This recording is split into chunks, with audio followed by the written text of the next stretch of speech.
Son illər sosial şəbəkələrdə vəziyyət getdikcə daha da nəzarətsiz hala gəlmişdi. Xüsusilə bəzi istifadəçilərin açıq-aşkar söyüş, təhqir, qeyri-etiki ifadələr və əxlaqa zidd davranışlar sərgiləməsi cəmiyyətdə ciddi narazılıq yaradırdı. Bu cür paylaşımlar təkcə fərdi zövqsüzlük deyil, eyni zamanda gənclərin psixologiyasına, ailə dəyərlərinə və ümumi ictimai mühitə mənfi təsir göstərirdi. Sosial şəbəkələrdə azadlıq adı altında məsuliyyətsizlik, etik normaların tapdanılması adi hala çevrilmişdi. Bəziləri üçün izlənmə və baxış naminə hər cür ifadə normal sayılırdı. Halbuki söz azadlığı heç vaxt söyüş, təhqir və əxlaqsızlıq demək olmayıb. Cəmiyyətin böyük bir hissəsi bu vəziyyətin artıq ciddi çərçivəyə salınmasının vacibliyini dəfələrlə dilə gətirirdi. Məhz bu reallıqlar fonunda cənab prezidentin sosial şəbəkələrlə bağlı imzaladığı qərar cəmiyyətdə müsbət qarşılanıb. Qərar sosial mediada qeyri-etik davranışların, söyüş və əxlaqsız ifadələrin qarşısının alınmasına yönəlib və bu sahədə məsuliyyət anlayışını gücləndirməyi hədəfləyir. Bu addım sosial şəbəkələrin daha sağlam, mədəni və təhlükəsiz mühitə çevrilməsi baxımından mühüm hesab olunur. Qeyd edək ki, bu məsələ ilə bağlı Kanal 21-in təsisçi baş redaktoru Fərhad Quliyev də daha əvvəl aidiyyəti qurumlara müraciət etmiş, sosial şəbəkələrdə etik qaydaların pozulmasının təhlükəli həddə çatdığını diqqətə çatdırmışdı.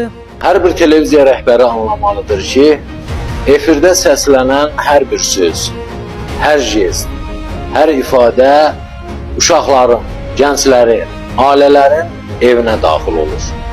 Efir küçə deyil, bazar deyil. Orada xalqın qarşısına çıxan hər kəs ilk növbədə mədəniyyət daşıyıcısı olmalıdır. Tamaşaçı maarif, mədəniyyət, nümunə, dəyər görmək istəyir. Əgər efir bu prinsiplərdən uzaq düşürsə, o zaman o efir bu xalqın efiri deyil. Azərbaycan tamaşaçısı səviyyəsiz söz eşitmək üçün televiziya açmır. Unutmayaq, efir mədəniyyətdir.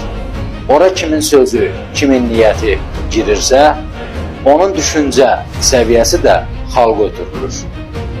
Ona görə də bu cür səviyyəsiz səhnələrə cəmiyyətin gözündə medianın etibarını sarsıdan belə biabırçı təqdimatlara artıq son qoyulmalıdır.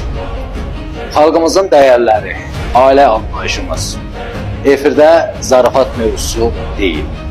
Efir məsuliyyətdir, efir mədəniyyətdir, efir millətin aynasıdır. Cənab Prezidentə bu cür vacib və yerində qərarlara görə təşəkkür edirik. Cəmiyyətin mənəvi dəyərlərinin qorunması və sosial mühitin sağlamlaşdırılması baxımından bu addımlar olduqca əhəmiyyətlidir.